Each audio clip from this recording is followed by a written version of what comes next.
We are living in strange times. And unless you live under a rock, you're probably aware that AI is basically taking over.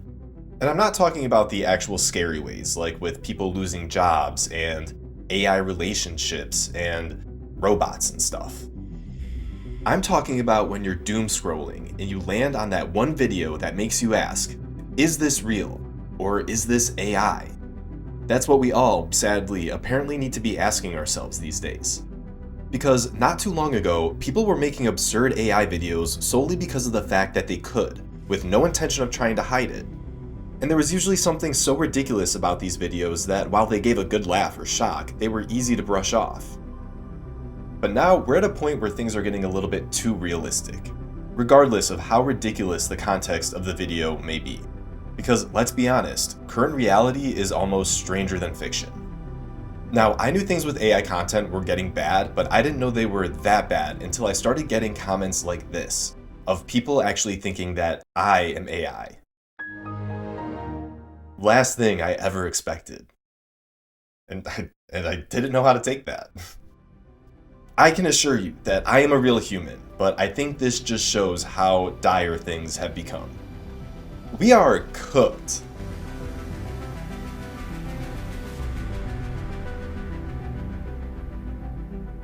Hello, and welcome back to LukieSpooks. My name is Luke, and I'm here to deliver to you all things strange, spooky, and spiritually suspicious. And not AI. So as I was saying before, it feels like we, as a society, now have to evaluate every piece of digital content we're provided to determine if it's AI or not, regardless of how realistic it may appear. And today, I want to talk about a rare instance that's kind of the opposite. What I'm about to show you may seem outside the realm of possibility, or may even seem like a silly joke, but is indeed 100% real.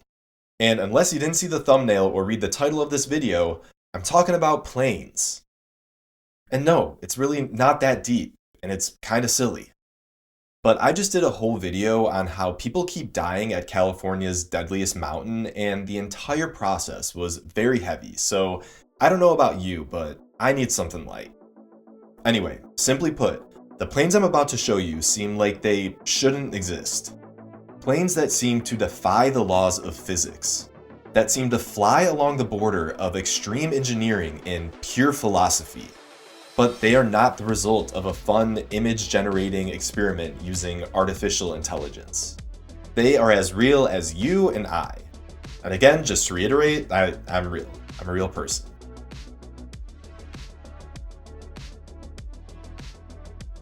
This is the Airbus Beluga.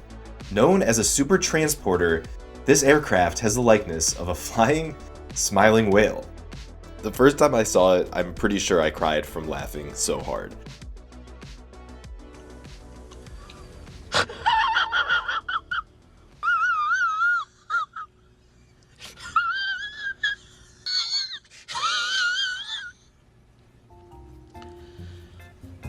Like, does anyone else feel that way? I'm sure part of it has to do with the fact that I'm a big fan of beluga whales. Like just look at them. They're so silly. The Airbus Beluga obviously gets its name from its memorable shape. But it's not AI, CGI, or a cartoon. And these flying whales have been in the skies since the 1990s. See, in the 90s, the plane manufacturer Airbus had a problem.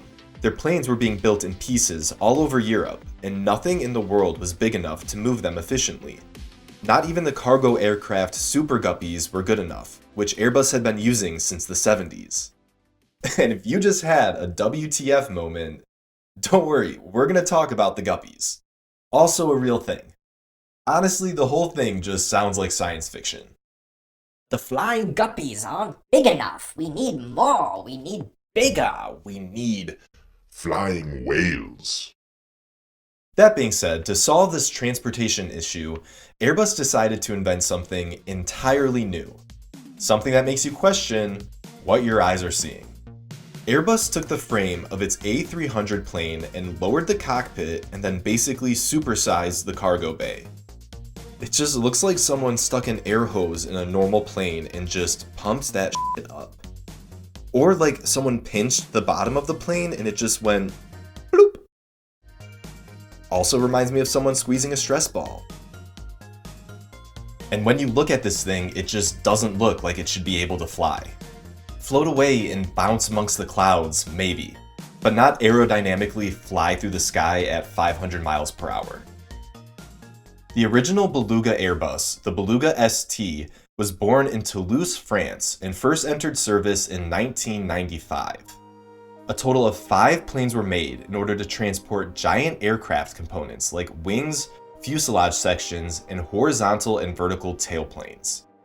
And in 2014, the Beluga would receive an upgrade when Airbus started using the frames of its A330 planes to create the Beluga XL, an even larger super transporter.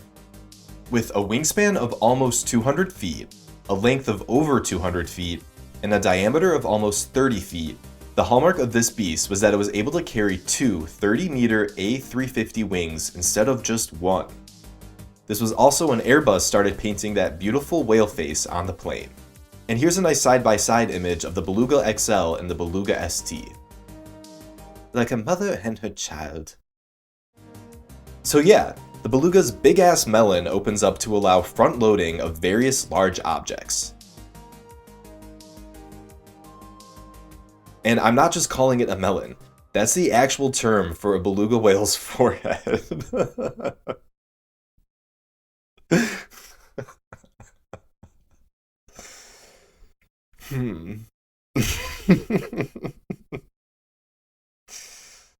Stop it.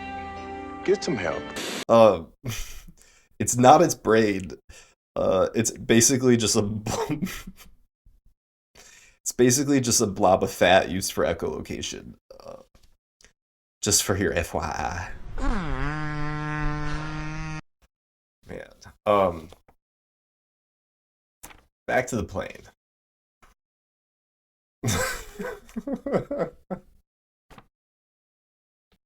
It's just so funny. I don't know. There's something about it.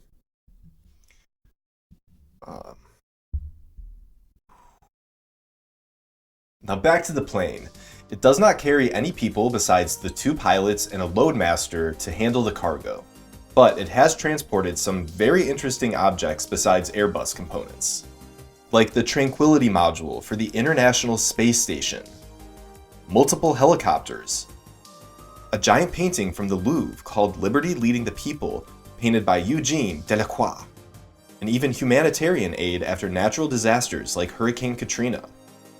And speaking of transportation of large objects, I struggle to comprehend how normal planes work, let alone this top-heavy thick boy.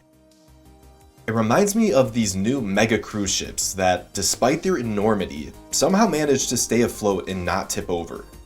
I know it's not magic and it all comes down to pure physics, but there's still this disconnect between what's expected and what's reality.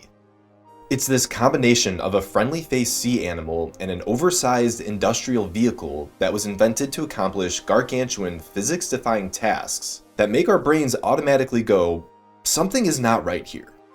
It's not threatening, but it doesn't add up, and that makes us laugh. Or it makes me laugh, at least. Your brain has spent your entire life learning what a plane is supposed to look like. Tubular, symmetric, streamlined. Then these goofy things show up and just ignore everything we've ever been taught. Then add in the fact that the absurdity of these planes is exactly what helps them accomplish these ridiculous tasks. It creates an odd tension. It's a super transporter plane, but it's smiling at me. Hey! Something about it feels alive, but it's not, and our brains don't know exactly what to do with that. And I definitely think we need to bring up the whole concept of pareidolia here. Pareidolia is the visual or audio phenomenon where we think we're perceiving something of significance in otherwise ambiguous objects or sounds. This phenomenon is especially strong when it comes to anything related to faces, because humans have an area in the brain that specializes in recognizing face patterns. It's evolved to favor speed over accuracy in order to quickly evaluate who's a friend and who's a threat. And this process happens so quickly that anything that resembles two eyes and a mouth is enough for the brain to say, well, that right there is a face. Something similar is definitely happening with the Beluga Airbus. With all the parts combined, it just screams, I look like a big silly whale. But that big melon also makes me think of other things. Or people. The Beluga XL represents this very surreal intersection of mega engineering and humanity, which is ironic because it's a plane and a whale, neither of which are human. But it requires humanity to create something like that. Like, no one had to paint that silly whale face on a plane. Like, that was a very human decision, and I think that's what makes it lovable. The original Beluga super transporters are actually being retired. The fifth one has plans to be turned into a STEM, or Science, Technology, Engineering and Math, support facility at the Airbus Broughton location in North Wales in the UK. Someone in the UK, please go check that out and please report back. The Beluga Airbus. It makes me happy, and it's something that AI can't have.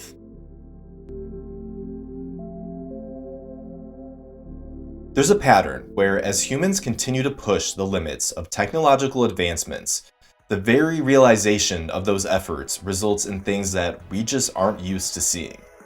There's this whole concept of how the performance of new technology is often maximized by mimicking nature and biology. And it's funny because instead of mimicking creatures from the sky, Airbus decided to mimic creatures from the sea. But Airbus didn't really come up with the idea for funny-looking planes. The whole reason Belugas came into existence was to replace their outdated predecessors, called the Super Guppies. A revolutionary amalgamation of sea life and aircraft engineering. I needed to include them because just like the Beluga, it's hard to comprehend that these were real, let alone were functional, and they've existed since the 60s. At the time, the Super Guppies were the largest planes by volume in the world, and just like the Beluga, they can't help but put a smile on your face. The first one was made in the early 1960s, and it all started with a guy from California named Jack Conroy. Now, Jack was a part-time actor, airline pilot, and also a World War II vet. One night, over dry martinis and some cigars, or at least that's how I like to imagine it happened, Jack and his buddy were casually discussing a problem NASA was having transporting rocket boosters through the Panama Canal. Now, the Kennedy administration was just itching to get to the moon, and this problem was holding them back. But Jack's buddy was like, hey, I have all these extra Boeing Stratocruisers, and I don't know what to do with them. And then Jack had an idea. Let's take the body of one of those Stratocruisers and pump that SOB up so it can fit a rocket booster. He presented the idea to NASA, and someone said it looked like a pregnant guppy, and the name stuck. However, NASA was like, Stop it. Get some help. But NASA's rejection did not stop Jack. Sure didn't. Jack mortgaged his house and created the company Aerospace Lines, and he fabricated the bloated plane anyway. And when he rolled up to the Van Nuys Airport outside of Los Angeles with his blob with wings, air traffic control didn't quite take him seriously. But when they realized that Conroy had every intention of getting that plane off the ground, they notified local police and fire departments to be on alert and at the ready in case of an emergency. And Conroy indeed would take off that evening for the first test flight, and wouldn't you know it, the aircraft actually performed flawlessly. And a year later, that pregnant guppy would actually be transporting rockets for NASA, slicing transportation times and playing a vital role in the United States achieving its dream of landing humans on the moon. Which is very fitting because the whole Artemis 2 mission that just went back to the moon, which is awesome. In the late 60s, the pregnant guppy would be surpassed by the Super Guppies and continue to aid NASA in its space program. And how can anyone try and tell me that this silly goofball is a real plane that transported rockets and helped man get to outer space? Mind-blowing. The Super Guppy is the only plane to have carried the third stage of the Saturn V rocket and did so many times during the Apollo space program.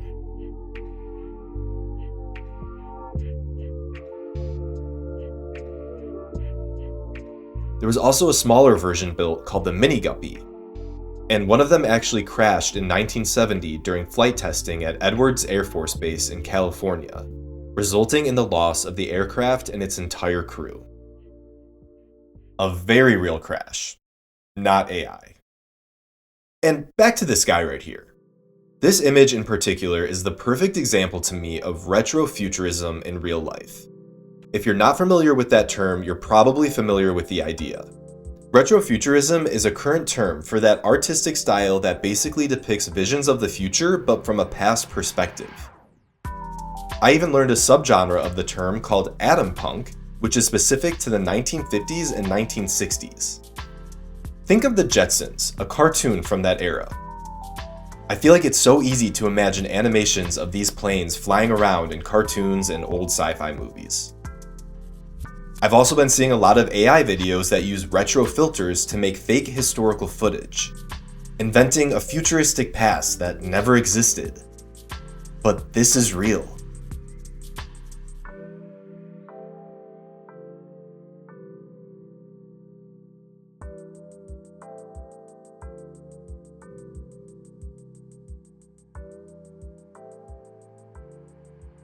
But the Guppies started to fall out of favor in the late 80s and early 90s.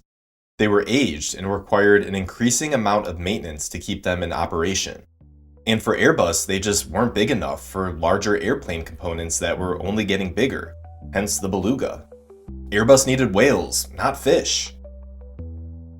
One Super Guppy still remains in service with NASA, while various others are on display to be gawked at and admired by the public.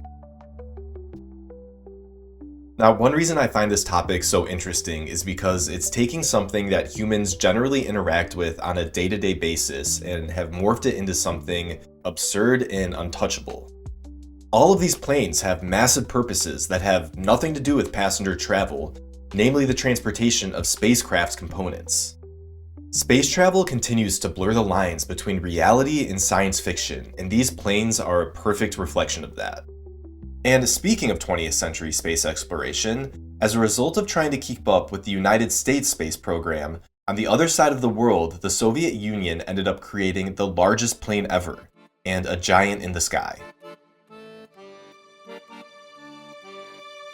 Born in 1984, the Antonov AN-225 Mriya was the outcome when the Soviet Union hustled to speed up production and transportation of spacecraft components just like the US had done. Between 1988 and 1991, the Antonov 225 functioned mainly as an aircraft carrier for the Buran-class orbiters of the Soviet space program. This was the plane that carried fully built space shuttles, like a baby whale on the back of a mama whale. Someone tell me how this is possible. This is both a rhetorical and non-rhetorical question. Comment below. Construction of a second aircraft actually began in the 80s, but this was halted when the Soviet Union dissolved in the 90s, along with its space program. So the giant aircraft and its incomplete twin were left unused and without purpose. Like a forgotten legend, the Antonov 225 was stored away in a hangar, its parts dismantled and used for other large cargo planes. But as the 90s progressed, it was evident that there was this renewed need for a large cargo liner, bigger than what existing aircraft could offer. So the Antonov 225 plane was taken out of storage and modernized and pumped up to the max for commercial use. It was used to transport objects once thought impossible to move by air, like trains, wind turbine blades, and even a 182-ton transformer.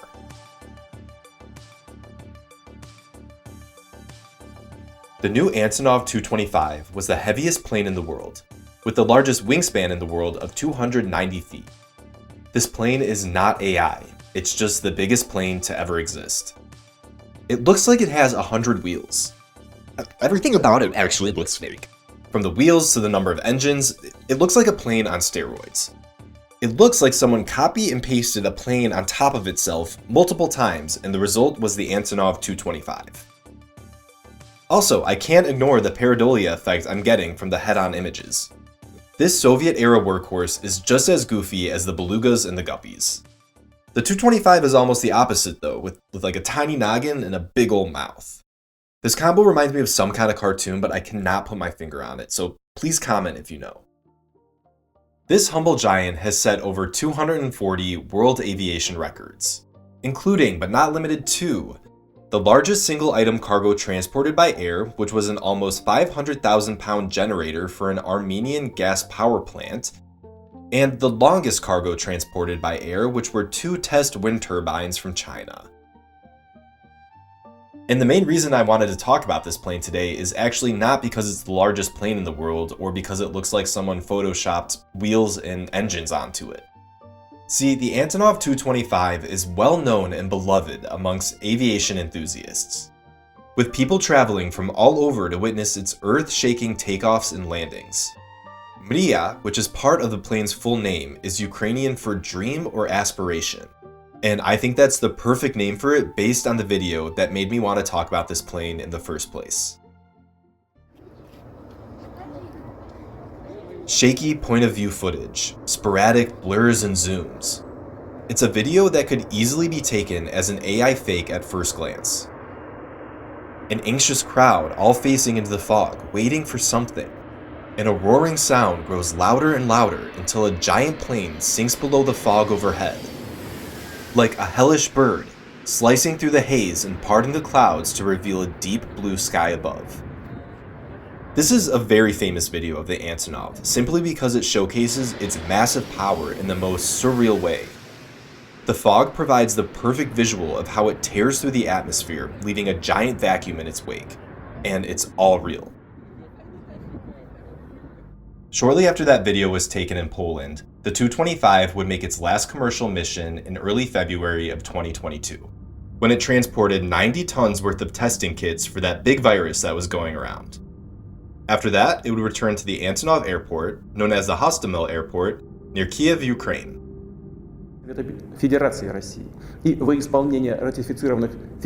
Only a few weeks later, on February 24, 2022, Vladimir Putin would announce the beginning of a, quote, special military operation, unquote, in Ukraine. NATO reached out to the Antonov airport urging an evacuation, and preparations were made. However, it was already too late. Shortly after Putin's announcement, the Battle of Antonov Airport ensued. It was being reported on the same day that the Antonov was safe and unharmed. I mean, of course it should be. The thing is basically immortal. But it wasn't. A few days later, on February 27th, a satellite image was released of an aircraft on fire that was identified as the Antonov 225. The plane's destruction would be confirmed that day, and later images would be released showing the damage was beyond repair. For many, the plane was a national treasure and loved by the people it represented, and for others, it was a figment of online fakery and easily dismissed. But just like the Mini Guppy, the destruction was tangible and just as real as the plane itself. And Ukrainians, as well as aviation enthusiasts around the world, mourn the loss of an icon. From what I could find, it seems there are reports that Ukraine does have plans to resurrect an Antonov 225, although I cannot confirm that it will be done by building a new one from scratch or if the incomplete twin will be used. Alright, so why all this commotion? Was it really necessary to do a whole video on these planes? Honestly, I don't know.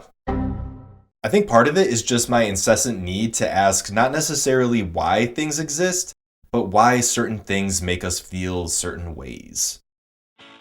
With these aircraft, there's enough plane there to recognize it, but there's just enough off for it to feel completely wrong.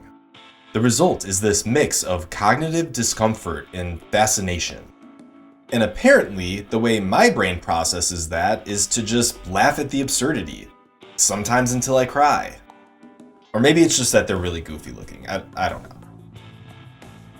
However, no one can tell me that the Airbus Beluga doesn't seem like it's the result of someone typing, "make plane that carries very big stuff and make it look like a whale with a smiley face," into an AI image generator. But really what I think is fascinating is that these planes have existed for years and years. Reality has always been this weird. We don't really need AI to make reality any weirder. What's true though is what I mentioned at the very beginning. The fact that AI is so prevalent now and it's coinciding with this era of disclosure means that we have to be very careful about everything we see online and how we interpret it. Discernment is of the utmost importance. Do your homework.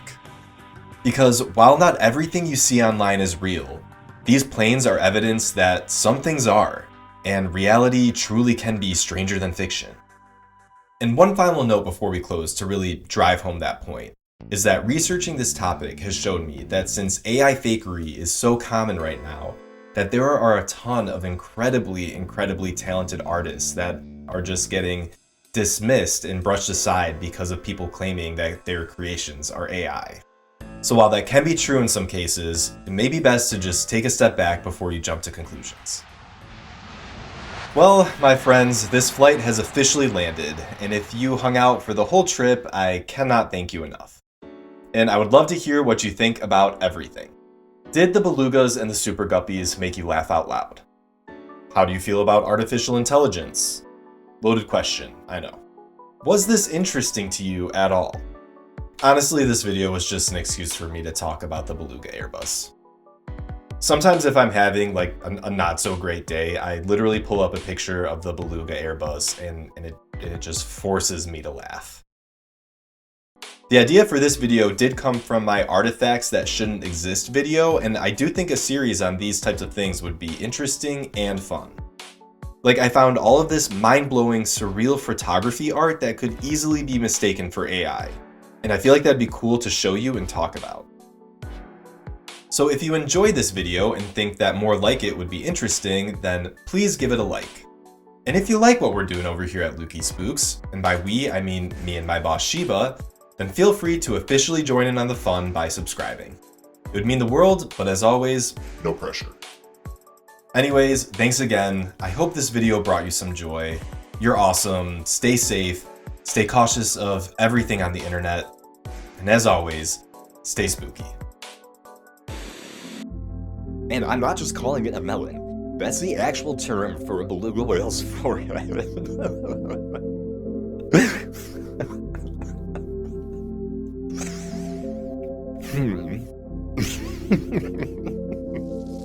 I'm back to the plane.